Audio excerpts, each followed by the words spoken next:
Expulsarlo del programa, Tongo no me lo creo. ¿Esto qué es? Bárbaro. Quiero que todo el mundo se meta en la calculadora, ¿vale? Y todo el mundo vamos a seguir unas operaciones que vosotros mismos vais a decir. Que alguien del chat me diga un número de 4 cifras. Vale. Quiero que me lo diga y que tú me lo transmitas. Vale, 1919. Mira, 1919. Vale. Quiero que todo el mundo lo apunte. Y le demos a multiplicar para generar un número grande. Vale. Y quiero que me cojas otro de los números que ya han dicho. 1976. Y le damos al igual.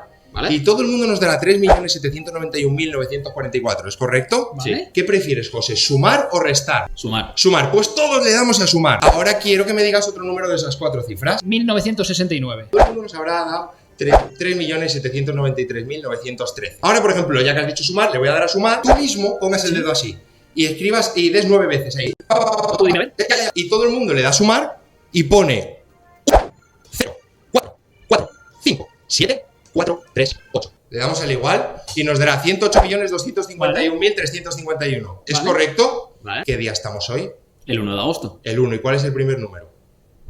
Un El 1. uno. Estás flipando, José. ¿Pero qué mes estamos? En agosto, el En octavo. agosto, en el octavo. 1 del 08. Guapos, ¿qué año estamos, José? En el 2025. 2025 nos saldría 1 del 08 del 2025. Pero la hora que todos estamos viviendo ahora la pone al final. ¿Son las 13:51?